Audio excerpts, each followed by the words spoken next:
መባል የለምን ስሜ ኑኃሚን ለእኔ ከሆነው በላይ የጌታ ክብር የጌታ ክብር የጌታ ክብር ይታይ ለእኔ ከሆነው በላይ የጌታ ክብር የጌታ ክብር የጌታ ክብር ይታይ ማርያም እባል የለምን ስሜ ኑኃሚን ለእኔ ከሆነው በላይ የጌታ ክብር የጌታ ክብር የጌታ ክብር ይታይ ለእኔ ከሆነው በላይ የጌታ ክብር የጌታ ክብር የጌታ ክብር ይታይ። እንደምን ቆያችሁ?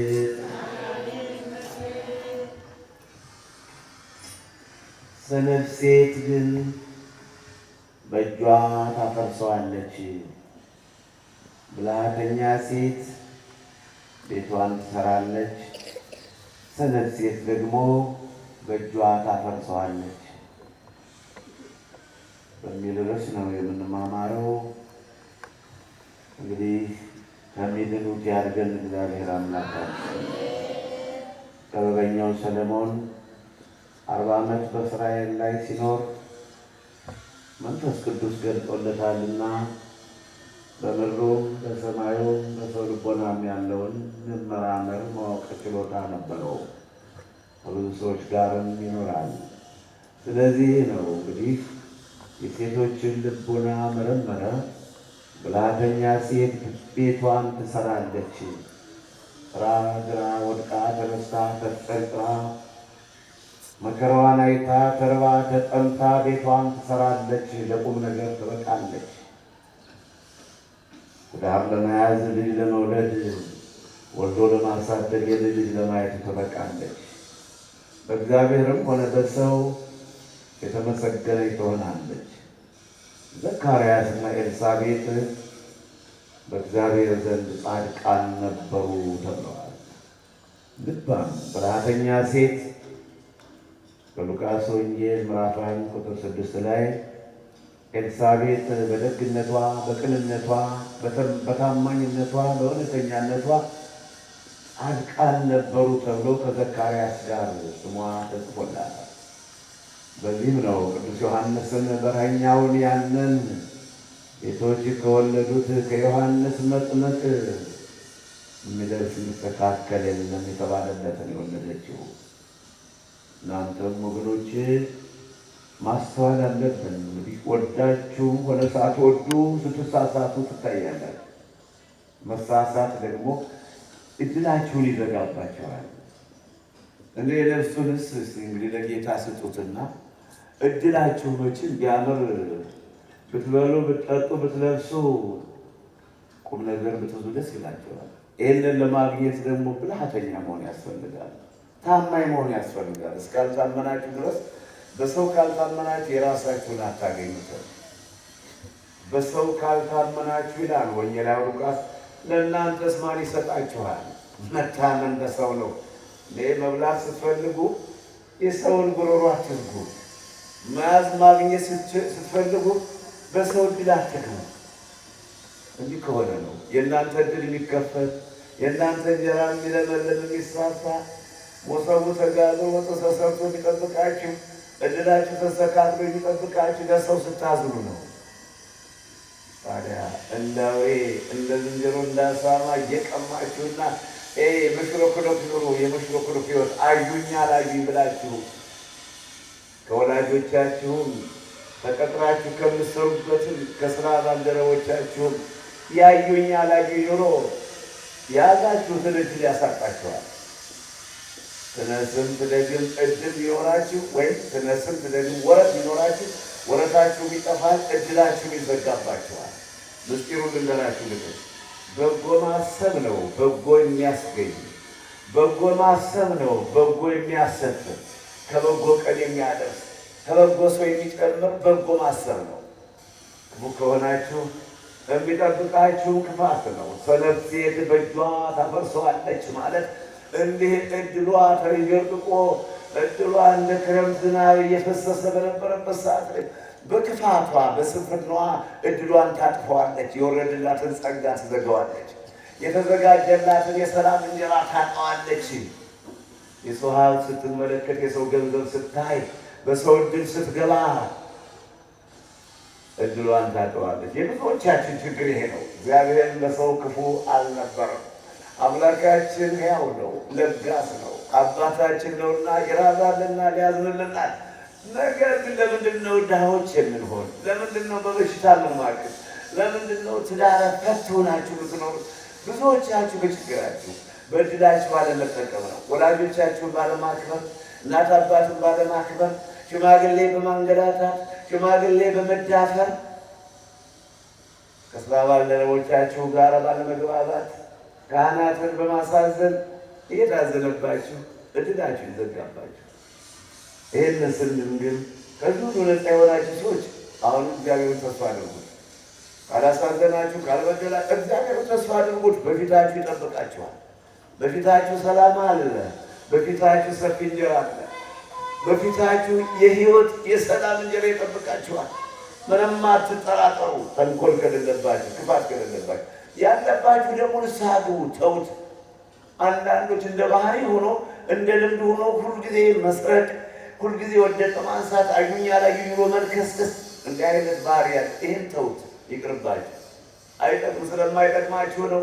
ይጠቅማችሁ ደርቤ እንዲያው አይዟችሁ በርቱላችሁ ነበር። ስለማይጠቅም እንዲያው ስለ ነፍስ ብቻም ሳይሆን ለስጋ የምትገበገቡ እናንተ ናችሁ። የስጋችሁን እድልም ይዘጋባችኋል። የስጋን እድል የሰላም እንጀራ ለማግኘት ሰርቆና ቀጥፎ አጭበርብሮ የበላ የለም፣ አይሆንም። የሰቀቀን የሕማም እንጀራ እክለ ሕማም ነው፣ በሽታ ነው።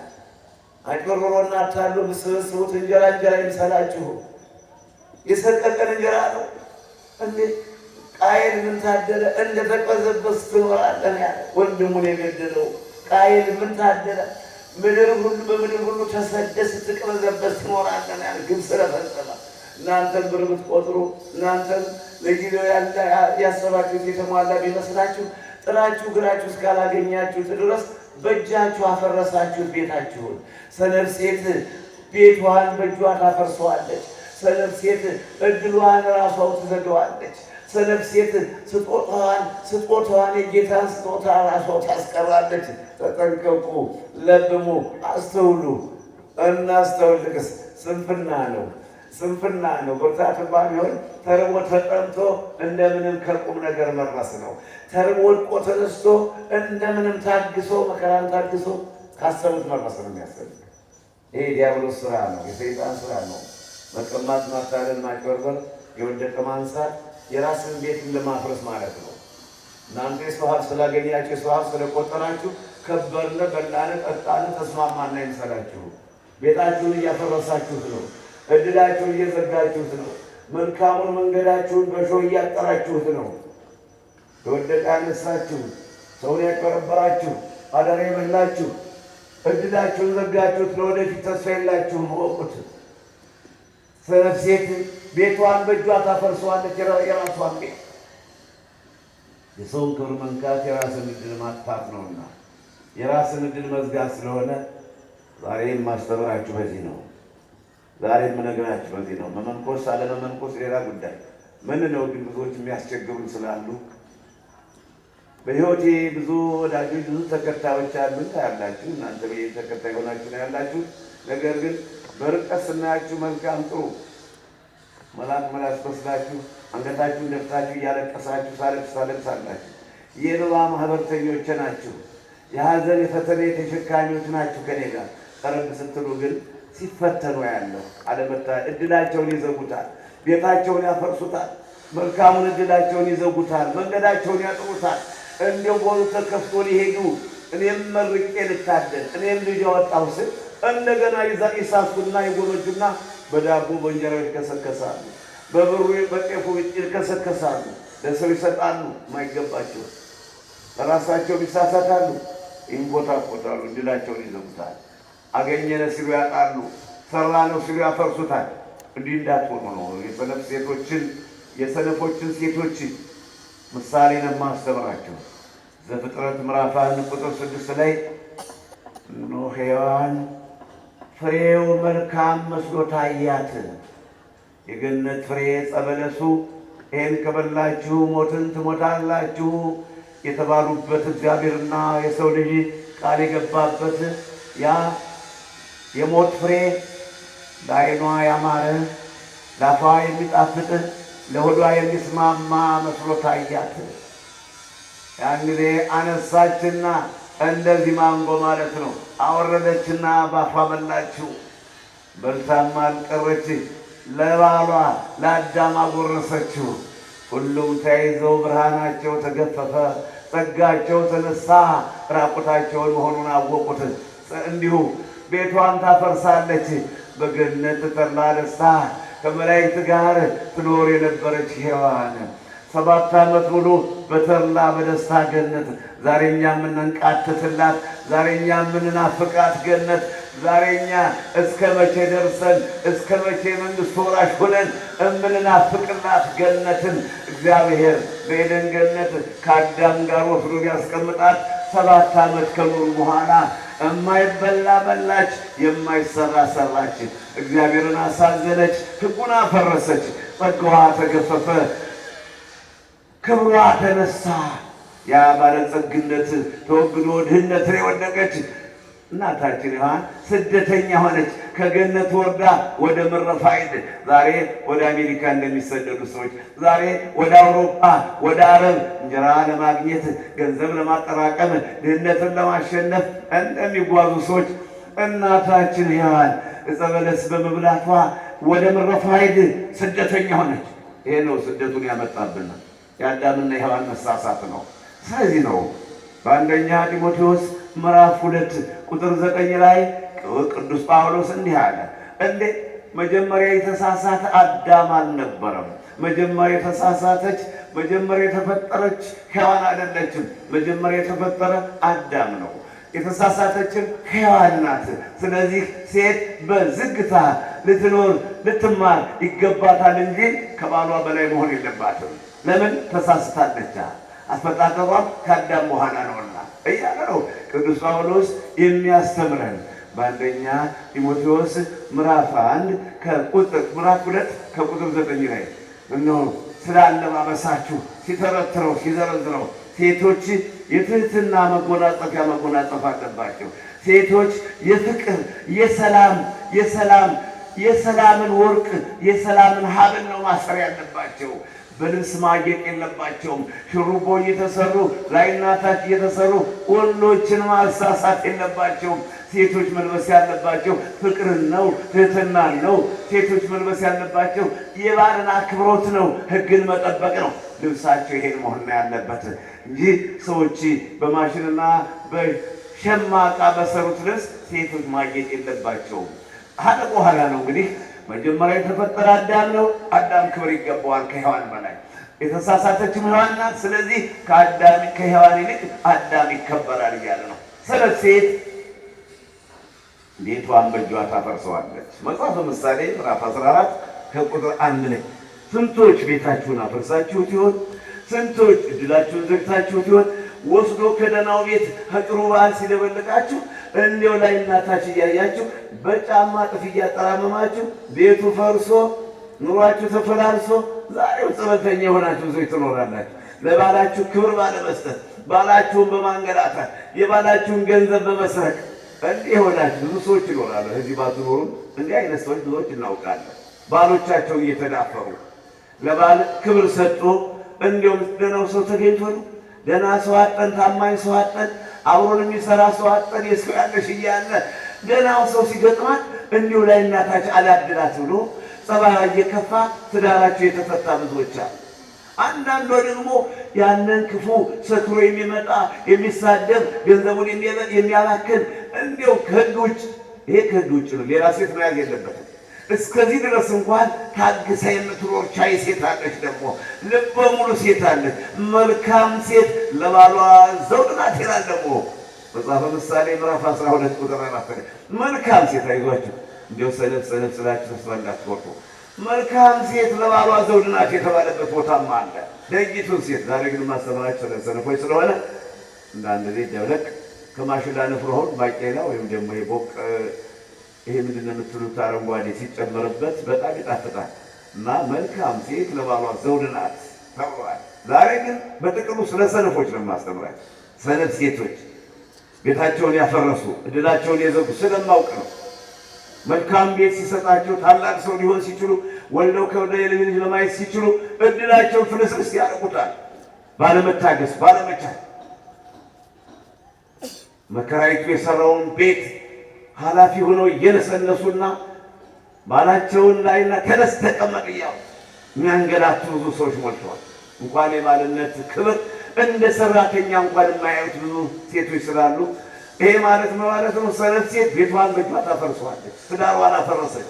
ባል ተፈልጎ አይገኝ እነሆ ይላልና በመጨረሻው ቀን ይላል ኢሳይያስ ምዕራፍ 4 ቁጥር 1 ላይ በመጨረሻው ቀን 7 ሴቶች ተከማችተው 7 ሴቶች ተሰብስበው 7 ሴቶች ከአንድ ላይ ሆነው አንዱን ወንድ እባክህ ባል ሁነን ይሉታል። አረጋማችሁ ወገኖቼ እባክህ ባል ሁነን እኛ አብላና ጠጣና እንልህም ልብስ እንድታለብሰን ደሞዝ እንድሰጠን አንፈልግም፣ ብቻ ፈትናቸው እንዳንባል ባላላቸው እንድንባል ብለው 7 ሰው ሴቶች ሆነው አንዱን ወንድ ይለምኑታል ይላል ኢሳይያስ ምዕራፍ 4 ከቁጥር 1 ላይ ነው። ከእንዲህ አይነቱ ዘመን ይሰውረን እግዚአብሔር አምላክ። ከእንዲህ አይነት ክፉ ዘመን ይሰውረን እግዚአብሔር። ሰው ብቻውን ሊኖር አይገባውም፣ ረዳት እንፍጠር ብለው እግዚአብሔር ለአዳም ሔዋንን ብቻ ነው። ሌላ ሁለተኛ ሴት የለም፣ ሶስተኛ ሴት የለም፣ ሁለተኛ ወንድም አልነበረም። በዘፍጥረት ምዕራፍ 2 ቁጥር 18 ላይ እግዚአብሔር ለአዳም ሔዋንን የፈጠረ ሁለተኛ ሴት ሁለተኛ ወንድ ክልክል ነው። ግን የዘመኑ ክፋት የዓለም ፍጻሜ የጌታ መምጫው ሲደርስ 7 ሴቶች ተሰብስበው አንዱን ወንድ ይለምኑታል። ያው ባላላቸው እንባል እስከ ማለት የማለት ተጽፏልና መልካም ሰነፍ ሴት ቤቷን በእጇ ትበታትነዋለች፣ ታፈርሰዋለች በሚል ነው የምንማማረው። ከእንዲህ አይነት መከራ ተግሳጽ ከእንዲህ አይነት ፈተና ይሰውራችሁ እግዚአብሔር ማስተዋል ይስጣችሁ።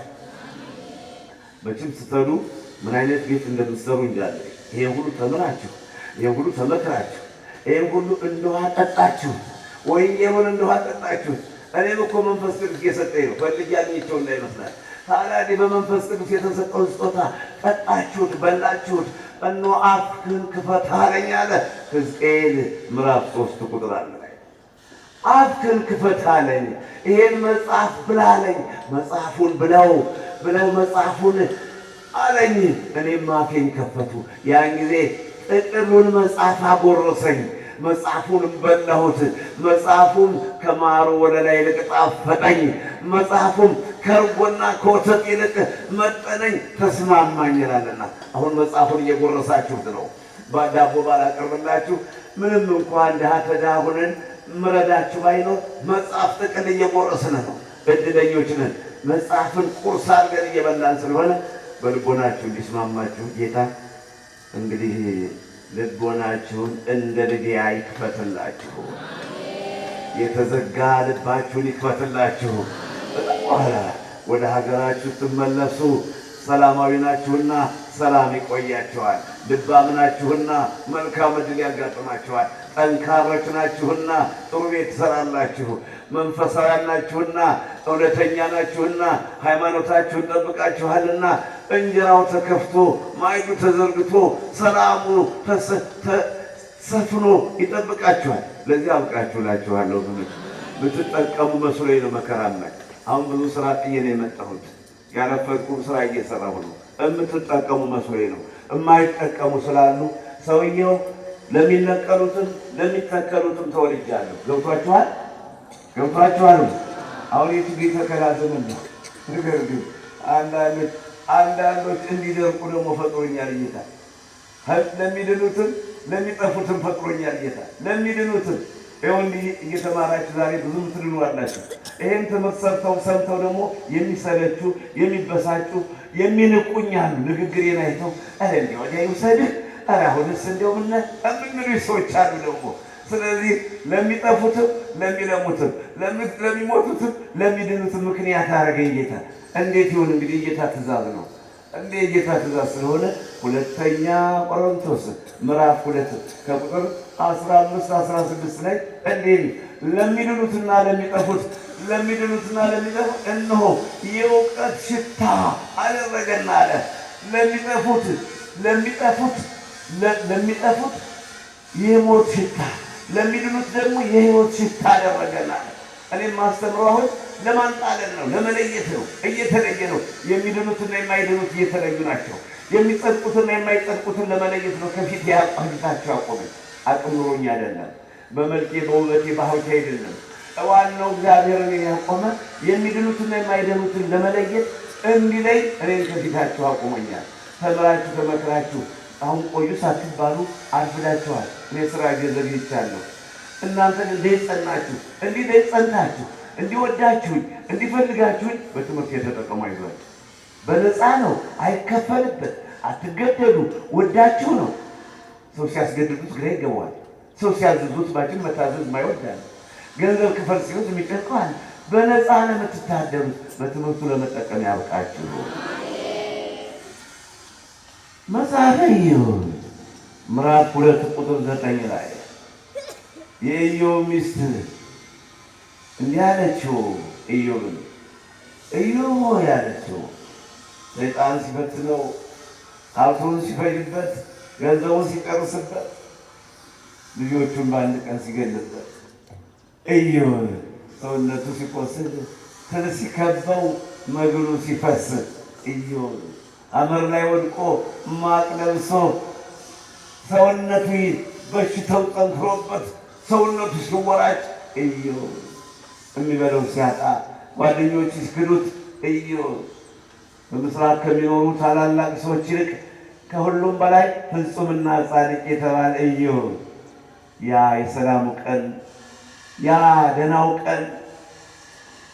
ቀን አልፎበት በመከራ ሲከበብ ሚስቱ እንዲህ አለችው፣ ኢዮብ አለችው፣ እስከ መቼ ነው የምትታገስ? እስከ መቼ ነው እግዚአብሔር ይመስገን የምትል? ሰው እንዴት ዋል ሲለው እግዚአብሔር ይመስገን፣ ሰው እግዚአብሔር ይማረክ ሲለው አሜን እያለ እስከ መቼ ነው አሜን የምትል? እስከ መቼ ነው እግዚአብሔር ይመስገን የምትል? አለችው ሚስቱ የኢዮብ ሚስቱ። እና ሀሳብ እንዳለ እግዚአብሔርን ስደበውና ሙት። እኔ ጋር ናችሁ? እግዚአብሔርን ሰድበው ሙት። እስከ መቼ ነው እንዲህ? 7,000 በጎች ያልቀውባል፣ 3,000 ግመሎችን ፈጅቶባል። ስራችን ነው እንጂ እናንተ እግዚአብሔር የፈጀበት እግዚአብሔር የሰውን ሀብት አይቀማም። እግዚአብሔር ሲሰጣን እንጂ አይቀማም። እሷ ግን አልመካኘችም። ልጆቻችን 10 ልጆቻችን አንድ ጊዜ በህንፃ ደረመሰ። ግመሎችና በሬዎች አለቁ፣ አህዮችም አለቁበት። አሁን ደግሞ የበሽታ ይክፋ፣ በሽታ ከፋ፣ ሰውነት ከረፋ። እስከ መቼ ነው ተመስገን የምትለው? ምን እንዲያደርግህ ነው? ምን እስክትሆን ነው የምጠብቅ አለችው። ኢዮብ ምን አለ መሰላችሁ? አንቺ አላት፣ ያዙልኝ ከዚህ አንቺ ከሰነፎች ሴቶች እንዳንዷ ነሽ። ሰነፍ ሴት ቤቷን በእጇ ታፈርሰዋለች። ርዕሳችን ይሄ ነው። አንቺ ከሰነፎች ሴቶች እንዳንዷ ነሽ። እግዚአብሔር መልካም ዕድል በሰጠን በበላንና ባበላን በጠጣንና ባጠጣን በጎችን፣ ግመሎችን፣ ላሞችና በሬዎችን በሰጠንና በ10 ልጆች ተከበን ስንበላ ስንጠጣ ተመስገን የምንለው አሁን ደግሞ ያ ሁሉ ሲከላ ያ ሁሉ ሲጠፋ ያ ሁሉ ባዷችን ስንቀርና አመር ላይ ወድቄ ሰውነቴን ሳክ ፈጣሪዬን ልሰድበው አይገባኝም። አንቺ ከሰነፎች ሴቶች እንዳንዷ ነሽ። ይሄን የሚያደርጉ ሰነፍ ሴቶች ናቸው። ይሄን ቤታቸውን የሚያፈርሱ እድላቸውን የሚዘጉ ሰነፍ ሴቶች ናቸው። ሰነፍ ሴቶች አይታገሱም። ሰነፍ ሴቶች አይችሉም። ሰነፍ ሴቶች ሳይሰሩ መክበር ይወዳሉ። ሰነፍ ሴቶች በሰው ገንዘብ መቀማጠር ይወዳሉ። ሰነፍ ሴቶች የሰውን ገንዘብ ይቀማሉ። ሰነፍ ሴቶች ለባላቸው ክብር አይሰጡም። ሰነፍ ሴቶች ልጆቻቸውን በስርዓቱ አያሳድጉም።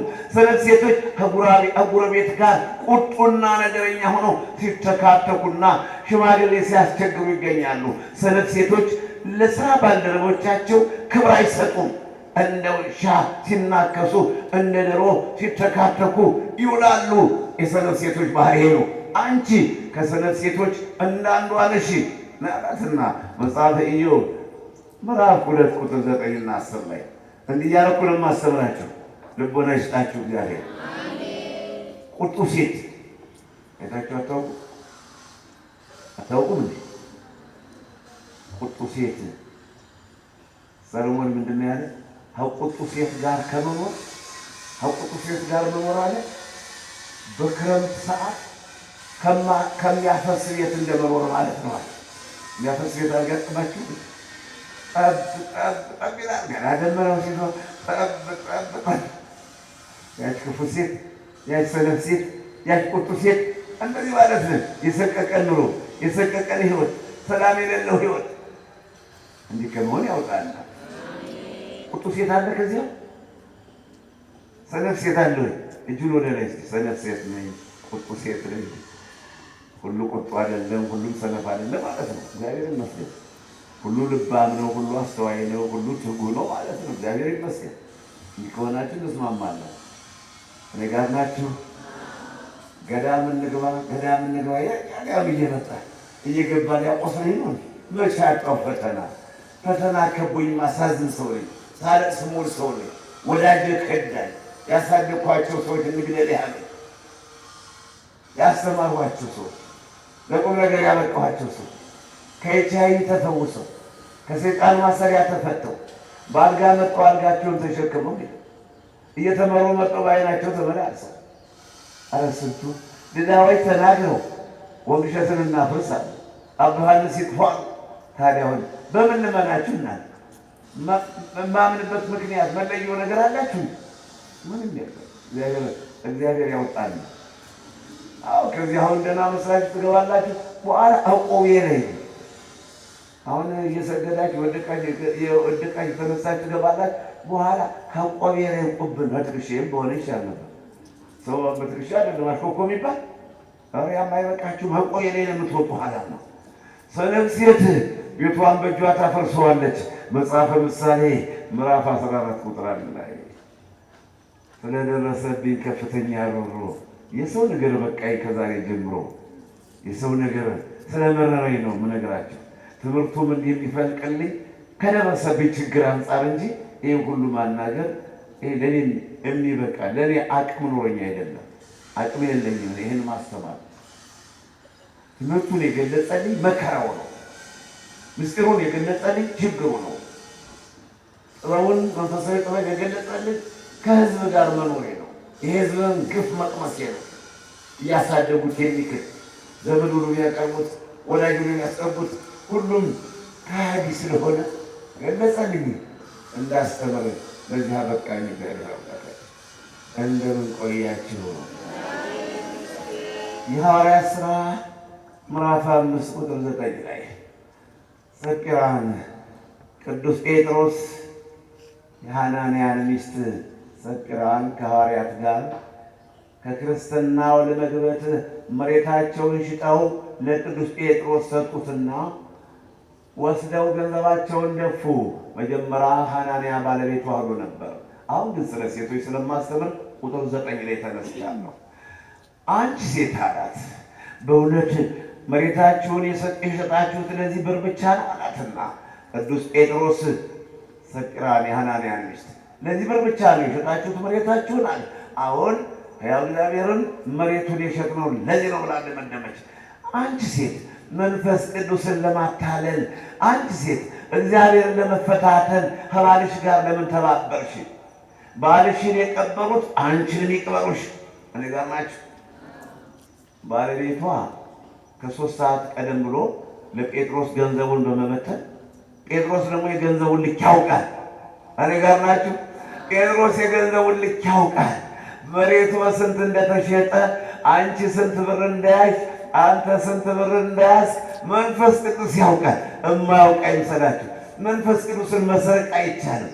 መንፈስ ቅዱስን ማጭበርበር አይቻልም። መንፈስ ቅዱስን ማታለል አይቻልም። ለመጥፋት ነው፣ አለመታደል ነው። ስለዚህ ሐናንያ መሬቱን ሸጠና ለምሳሌ 1000 ብር ሽጦት ከሆነ 500 ብር 500 ደበቁና ባልና ሚስቱ ተመካከረው 500 ወሰዱና ለቅዱስ ጴጥሮስ እንካ ይሄን ብር። አዎ ድሮ ክርስትና ወደ ክርስትና የሚገቡ ሰዎች ሁሉ መሬታቸውን፣ ቤታቸውን፣ ሀብታቸውን ሽጠው ነው የሚገቡት። አሁን ያው ብርሽን ይዘሽ፣ ቤትሽን ይዘሽ፣ መኪናሽን ይዘሽ፣ ፎቅሽን ይዘሽ ነው አባ ዮሐንስ እያልሽመት ነች።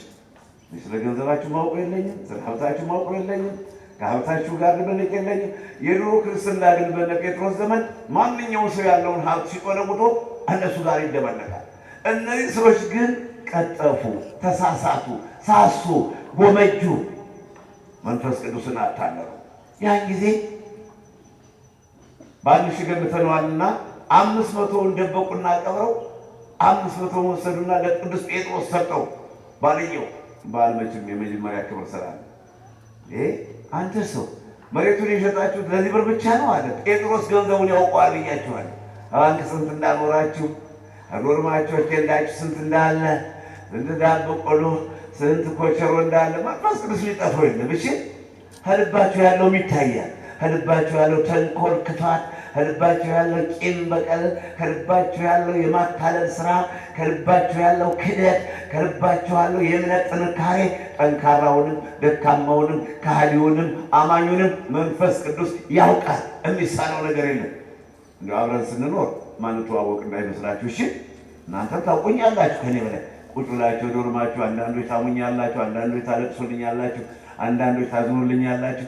መቼም እኔንም ታውቁኛላችሁ፣ እኔም ባቅሜ ያውቃችኋለሁ። ቅዱስ ጴጥሮስ ደግሞ ከዚህ በላይ ለምንድን ነው መሬትህ ሳትሸጠው አንተ ነበር አይደለም? ሳትሸጠው አንተ ነው፣ ከሸጥከውም በኋላ አንተ ነው። ለምን ነው የደበከው? ግልጹን ብትነግረኝ፣ ግማሹን ያመጣሁት ብትለኝ ግዴታ ይሄን ያህል ብር አምጣልህ ነበር አለው። ኧረ የለም በፍጹም ይሄ ነው የተሸጠ፣ እንደውች 500 ናት እንጂ አንተ የምትለው ውሸት ነው አለና ቅዱስ ጴጥሮስን ተከራከረው። እሱ እንዲህ እያለ ሲከራከሩ ድንገት ዝልፍልፍ አለና ከጴጥሮስ ፊት ወደቀና ሞተ። እንዳሁኑ የሆነ ሰሩት ይታሰር ይባል ነበር አይደለም? አሁን እናንተ ወዳጅ ናችሁ፣ በጣም ነው ጓደኛዬ። ክፉን ያደርግ እንጂ አንድ ነገር ነው አባባል ሲጠይቁልኝ እህቲቱ ተቀርበና ይጠይቁልኝ። ስለዚህ እኮ ነው አሁን እዚህ ደከም ያሉ በሽተኞች ወደዚህ እንዳይጠጉም እንደዚህ ነው። ብልጥ ነኝ ሰውዬዎች፣ ብልጠቴን ማንም አያገኘውም። ለምን? በዚህ ክፉ ትውልድ አመጣጥሞ ነው የፈጠረኝ። ሰው ክፉ ስለሆነ እኔን ደግሞ ለዚህ ክፉ ትውልድ ዘመኑን የዋጀ አባት ነው የሰጣችሁ። አሁን እዚህ አመት አጠጋጋ ብታስተኛ አንድ ነገር ክፉ ነው ትውልዱ። እሺ ወይ በመስቀል ነካ ሳይ በእንትን አጥንቱ ደቀቅ ያለውን ጎና አጥንቱ የወጣውን ድሮ ስባርከው እንዴት ነው ማለት ነካ ቸብ ሳሪ ወደ ግጥም ቤት ይያዝ ነው የምትሉ አሳልፋችሁ ነው የምትሰጡ። አሳልፋችሁ ስለምትሰጡኝ የከሳውን የደከመውን ነካ አድርጌ ደግሞ ልጅ አዝራ ትመጣለች። ልጇን አላይም ልጇን እኔ በችኮላ ያለን ስባርክ አስቀድሜ መጠንቀቅ ከጀርባው ያለው ልጅ እንዳይነካ። ፍቅር እኮ የለንም፣ አልተማመንም እኮ። ብንተማመን እኮ ሁሉ ያስጨንቀኝሽ ያለ እውቀት የማደርገው ነገር አያስጠይቀኝም ነበር አይደለም እንዴ? አውቄ የማልሰራው ነገር ከጥያቄ ያደርስም ነበር። ግን ተጠራጥረን ነው ፍቅራችን። እውነተኛ ፍቅር ቢሆን እኔም ህይወቴን እሰጣችኋለሁ፣ እናንተም ህይወታችሁን ትሰጡኛላችሁ። በምንሰራው ስራ ሁሉ እየሄዳችሁ አተውሩ። አንዳንድ ነገር ሳትሉ ረባ ዮሐንስ እንዲሁ ኢሳባይ ልብሽ ደግፍ ይሄን የምትሮጭ አይደል? አንዴ ያልሆነ ነገር ብታዩ እንኳን ለመቅረጽ የተዘጋጃችሁ እንኳንስ ገዳም ለማፍረስ የተዘጋጁ እያሉ ሪከርድ ለማድረግ የተዘጋጁ እያሉ እንዲያው ባይሆንም እንኳን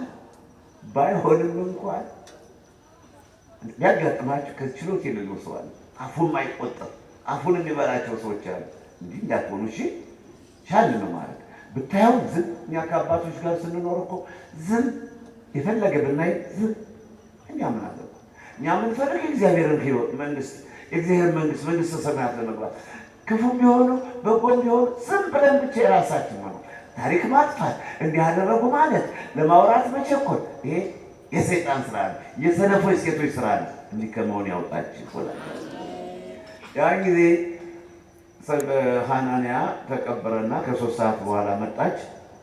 እሷን የሚጠይቃት ያንኑ መለሰች። አንቺ መንፈስ ቅዱስን ለማታለል እንዴት ከባልሽ ጋር ተባበርሽ? ባልሽን የቀበሩት ይቅበርሽ አላት። ወዲያውኑ ከቆመችበት ወደቀች። ከውጭ ነበሩ ሐናንያን ባለቤቷን የቀበሩት ሰዎች ዱብ ብለው ገቡና ወስደው ቀበሯል። ሰለስቴት ይሄ ነው። እሺ ቤቷን ታፈርሳለች ወይ አርፋ በተቀመጠች መሬቷን እዛ ከሸጠችው ደግሞ እውነቱን በነገረች ግማሹን መሬት ሳንቲም አስቀርታ ግማሹን በሰጠች በግልጽ አስረድታ ክደት አላየሁም ማለት እግዚአብሔርም አላየሁም ይላችኋል። ብትክዱት ይክዳችኋል። የሰው ብትቀሙ የእናንተ ትቀማላችሁ። በሰው ድል ብትገቡ የእናንተ ድል ይዘረታል። ሰውን ባዶ ብታደርጉት ራሳችሁ ባዶ ትሆናላችሁ። ገብቷችኋል ወገኖች? ሰነፍ ሴት ቤቷን በእጇ ታፈርሰዋለች። መጽሐፈ ምሳሌ 14 ቁጥር 1 ላይ አስተዋይ ሴት ግን ቤቷን ትሰራለች። መሰረቱን፣ ግንቡን፣ ጉልላቱን ታሰምራለች። አስተዋይ ሴት፣ ልባም ሴት። ሰነፍ ሴት ግን መልካሙን እድሏን ታፈርሰዋለች። የቀረበውን እንጀራዋን ታርቀዋለች። የምበላው መስሏት በማታለል በማጭበርበር በስህተት ጎዳና በማታለል የማይካሉትን በመካድ የማይታለሉትን በማታለል የማይጭበረበሩትን በማጭበርበር መጠላት የማይገባቸውን በመሳደብና በማዋረድ የሰው ገንዘብ በመብላት መልካሙ እድሏ ይዘጋባታል። መንገዷ በሾህ ይታጠራል ብያችኋለሁ። እንዲህ ከመሆን ያውጣችሁ እያለ መለሳል። እንደምን ቆያችሁ? እንደምን አላችሁ? በአንደኛ ነገሥት ምዕራፍ 17 በአንደኛ ነገሥት ምዕራፍ 16 ከቁጥር 30 እና 31 ላይ እንዲሁም በአንደኛ ነገሥት ምዕራፍ 21 ከቁጥር 25 ላይ አንድ ቃል አነሱን ላነብላችሁና ትምህርቴን ለማጠቃለል እንሞክረው። አካብ የእስራኤል ንጉሥ ነው። በሰማርያ የነገሰ የእስራኤል ንጉሥ ነው። ነገር ግን አካብ ከሲዶናውያን ከአሕዛብ ዘንድ፣ ሲዶናውያን ማለት አሕዛብ ናቸው፣ ከእስራኤል ውጭ ከወገኖቹ ውጭ የሲዶናውያኑን ንጉሥ ልጅ ኤልዛቤልን አገባ። ከሀገሩ ከእስራኤላውያን ሴቶች እንዳያገባ፣ ከእስራኤላውያን ቆንጃይት ጋር አብሮ እንዳይኖር ንጉሥ ከንጉሥ አለና የሲዶናውያኑን ልጅ ኤልዛቤልን አገባ። ኤልዛቤል ክፉ ሴት ነበረች። በሰማርያ እነሆ ለጣዖት የሚሰግድበት ቤተ መቅደሱን አፍርሱ ለበዓል ለመንበርከክ እሷን ለማስነሰት የእሷን ትእዛዝ ለመፈጸም እሷን እሺ ለማለት ንጉሥ የእስራኤል ንጉሥ ሲሆን የኤልዛቤል ሎሌ ሆነ። የዛች ክፉ ሴት ሎሌ ሆነ። ክፉ ሴት እንደዚህ ናቸው። ባሏን ትጠጋና አንተ ትለዋለች፣ እንዴት ከነገሌ ቤት አታይም እንዴ? እነገሌ ቤት ቋንጣ ተሰቅሏል፣ እነገሌ ቤት ጮማ አለ፣ ስጋ በልቼ መጣሁ፣ ጉርዴን ላስታጥቅህ፣ መቀነቴን ልስጥህ ትለዋለች። ማለቷ ምን መሰላችሁ? እና በረት ከፍተህ ስረቅ፣ ሌባ ሁን። እነሱ ይኸው በሬ ሰርቀው ቋንጣ እየበሉ ናቸው፣ ስጋ እየበሉ ናቸው። አንተ እዚህ የጎመኑ ምንቸት ተደግፈህ ከኔ ጋር አብረህ ሄድና ልቅ ሰርቅ አምጣ ብለዋለች ክፉ ሴት። አንዳንዷ ደግሞ አንተ ሴት የወንድምህን እንደመልሰሃል ትለዋለች። ደግሞ ሰው እንዲገድል ደግሞ ክፉ ሴት እንዲህ አይነት ልጇን ደግሞ ቃሪያ እንቁላል እንዲሰርቅ ትገፋፋዋለች ክፉና። እንደዚህ ከመሆን ያውጣችሁ ወገኖች። እኔ ጋር ናችሁ። አንዳንድ ባልቴቶች ደግሞ አንገቷን የደፋች ቤተ ክርስቲያን የምትመላለስ ወይም አንገቱን የደፋ ቤተ ክርስቲያን የሚመላለስ ዲቁና እንዲህ ያለው መንፈሳዊ ልጅ ካለ ያንን መንፈሳዊ ልጅ ለማሳሳት ሴቷም ደግሞ ያችን መንፈሳዊ ቆንጆ ልጅ ለማሳሳት አንቺ እኛ እኮ በዘመናችን እንዴት ነበር ቀጫ ቀንቧ ምንል አንቺ እኮ ዝም ብለሽ እንዲሁ በከንቱ አረጀሽ ቁመሽ ቀረሽ ትላታለች። እንዲህ አይነት እናት አልገጠማችሁም እንዴ? አንዲት ነበሩ ዛኔ ሳሰመው ሜጣ አንዲት ልጅ ትከተለኝ ነበር። ይሄ ተከተለኝ ማለት አልፎ አልፎ ሲሄድ እኔ በዚህ ቆይቼ ባህር ዳር ወይም በዚህ በጎንደር ክፍለ ሀገር ቆይቼ ሲሄድ ታገኘኛለች እና ትመጣ ትባረካለች። ስንሄድ ወደ ገዳም አብራ ትሄዳለች፣ ትመለሳለች። ሴትዮይቱ ከኔ ጋር መሆኗን አልፈለጉምና ካህናትን ሰብስበው ምንድን ነው ያሉ? የሀገሪቱን ካህናት ሰብስበው ከአባ ዮሐንስ ጋር ከምትከተል ጴንጤ ሆና ትምጣልኛል፣ ከአባ ዮሐንስ ጋር ከምትከተል ዱርዬ ሆና አርግዛ ትምጣልኛል። እኔ ግን ልጅቱን ትምህርቷን ልጨርስ አድርጌ ስራ እንድትይዝ አድርጌ ባል አግብታ ዛሬ ልጅ ወልዳ ዛሬ በስርዓቱ ትኖራለች። አሁን እንመንኩስ ስላላቸው አይደለም ይሄን ሁሉ ትምህርት የምሰጠው። ዝም ብዬ መቀበል ስችል ወይም አልፈልግም ውጡ ማለት ስችል የአባትነት ስራዬን እያብራራሁላችሁ ነው። ብትመንኑ እንዲህ አይነት ችግር አለ፣ ብታገቡ እንዲህ አይነት መልካም ነገር አለ፣ ብቻችሁን ብትኖሩ ደግሞ እንዲህ አይነት መልካም አለ፣ እንዲህ አይነት ክፉ አለ። ከማግባትም ክፉ አለ፣ ከማግባትም መልካም አለ። ብቻን ከመኖርም ክፉ አለ፣ ብቻን ካለመኖርም ደግሞ ክፉ አለ። በምናኔም ክፉ አለ፣ በምናኔም መልካም አለ። እያብራራሁላችሁ ነው። እንግዲህ ወደምትወዱት እንድትገሰግሱ የምትፈልጉትን ነገር እንድትመርጡ እንድትወስኑ ከገባችሁ በኋላ ግን ጠጠት እንዳይኖርባችሁ ባያስተምሩን ባይመክሩን መካራጠን እንዳትሉ ነው ይሄን ያህል የሚጮህላችሁ። እሺ ጥሩ አባት፣ በእውነት ጥሩ አባት አባ ዮሐንስ ጥሩ አባት፣ ጥሩ መካር፣ ሰውን እንደየፈለገው እንደየችግሩ የሚያብራራ አባት። ይህን ተላልፋችሁ እንግዲህ ያላቅምሽ ብታገኝ እዛ በኋላ ከባለሽ ጋር መቀጣቀጥ ይመጣል። ዘለሽ ብትገቢ 400 መነኩሴ ይጠብቅሻል፣ ያቀምስሻል።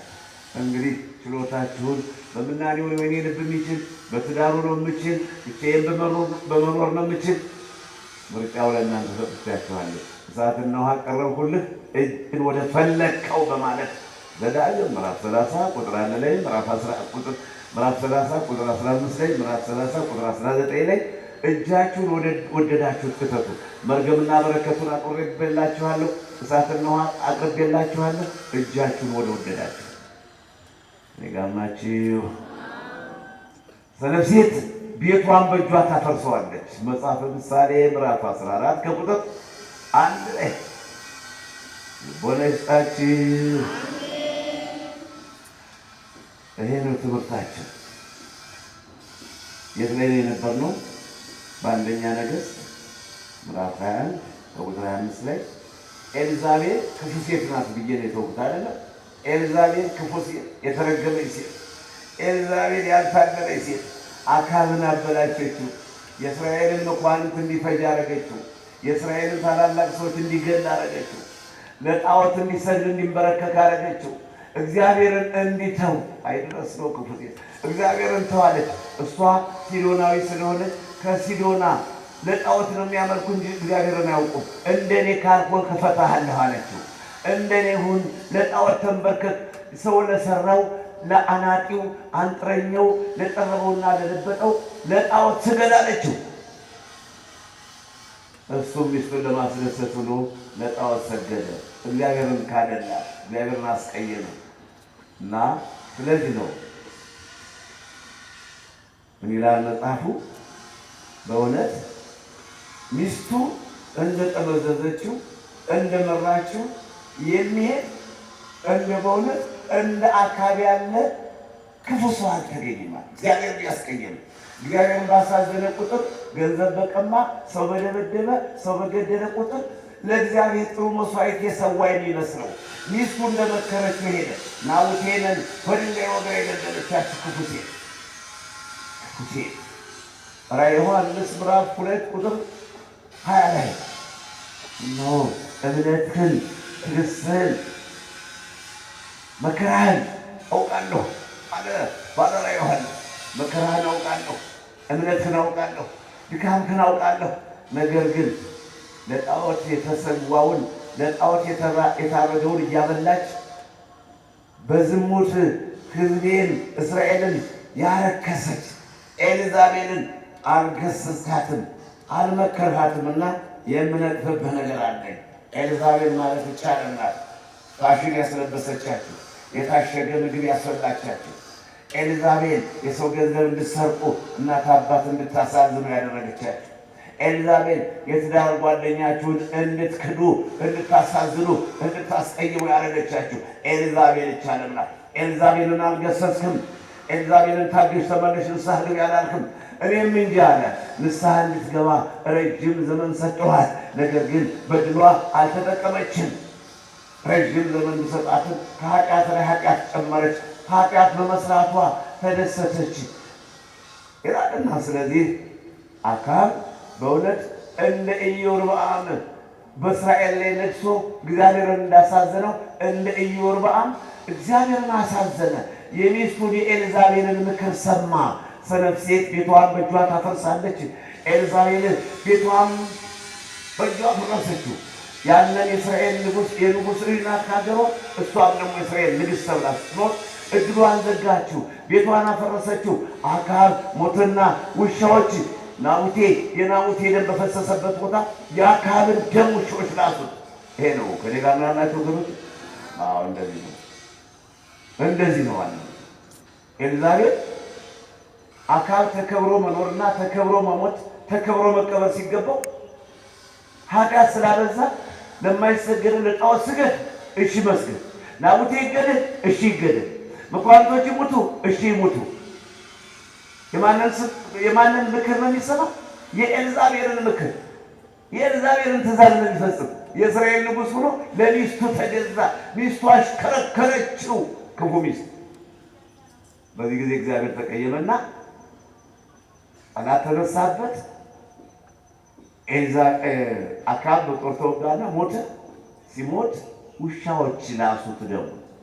ኤልዛቤልም በዛው በኢየዝራኤላዊው በናቡቴ ማሳ የተክል ቦታ ላይ እሷን ውሾች በሏት፣ ደሟ ፈሰሰ። እንደዚህ ስለሆነ እንግዲህ ታገሱ፣ ተመለሱ፣ ልቦና ይስጣችሁ። ክፋተኞች ብዙ ክፉዎች ሰዎች አለን፣ አይካድም። ብዙ ክፉ ሰዎች ደግሞ ችግሩ ምንድነው? ክፉ ነን አንል። እንዲያውም ክፉ ከሆነማ ክፉ ከሆነችማ አቤት እኔቱ ልጅ ስለመሰለች እንደኔ አይነት ደግ ሰው የለም። እንዲያው ማርያምን ገብርኤል። ይሄ ደግሞ ኃጢአት ስለሆነ ኃጢአት ነው መማል ራሱ ኃጢአት ነው። እኔ ጋር ናችሁ። ደግ ሳልሆን ደግ ነን ብለን ብንል ኃጢአት ነው ራሱ። እኔ እንዲወደዳ አነሳ ማርያምን ገብርኤልን ከየት አይቼ ደግሞ የበለጠ ኃጢአት የበለጠ መከራ። ይልቁንስ ኃጢአት መናዘዝ ተሳስቻለሁ፣ አጥፍቻለሁ፣ ጌታ ሆይ ይቅር በለኝ፣ ወገኖቼም ይቅር በሉ ብለን ተግባብተን ለመኖር ወደፊት በአንድ መስመር በአንድ መንገድ ብንጓዝ ለእኔም ለእናንተ ዕድላችን ይከፈታል፣ መስመራችን ይስተካከላል፣ የሰላም እንጀራ ይጠብቀናል፣ የበረከት እንጀራ ይጠብቀናል። ዘመናችንም የሰላም ይሆን ነበር። ኮቪድ-19 መጥቶ እያስጨነቀን፣ ከዚህ በላይ ድህነት አለ፣ ከዚህ በላይ መለያየት፣ አለመግባባት ይከሰታል። እንዲህ አይነቱ መከራ ይሰውረን እግዚአብሔር አምላካችን። እንግዲህ ሰነፍ ሴት ቤቷን በእጇ ታፈርሰዋለች። ያስተማረን የመከረን የገሰጸን አምላክ እየተመሰገነ ይሁን። ቁጡ ሴት ከቁጡ ሴት ጋር ከመኖር ከሚያፈስ ቤት ዝናቡ ያንጠበጠበ ጠቀራ። ዝናብ ሲባል ደግሞ የሰላም ዝናብ አለ፣ ጠቀራም አለበት። ጠቀራው እያንጠበጠበ ከሚያፈስ ቤት መኖር፣ ከሚያፈስ ቤት ከታዛው መኖር ይሻላል እንዳለ ቁጡ አትሁኑ፣ እሺ፣ ነገረኛ አትሁኑ፣ እሺ። እነምን አለ ያላችሁትን እንግዲህ ይህ ሁሉ ትምህርት እየሰማችሁ ነው። እንደ ዮሐንስ አንገትን ደፍቶ ግፍን መቀበል፣ መታገስ፣ መቻል፣ መራብና መጠማት ሲያማችሁ፣ ሲርባችሁ፣ ጠላት ሲነሳባችሁ አንተ ታውቃለህ ማለት እንጂ እኩይ ተግባር እንዳይኖርባችሁ ትምህርታችን አስተላልፈናል። እንዳስተምር የፈቀደልኝ እንዳስተምር የገለጸልኝ ሕያው ጌታ የድንግል ኢየሱስ ክርስቶስ የተመሰገነ ይሁን።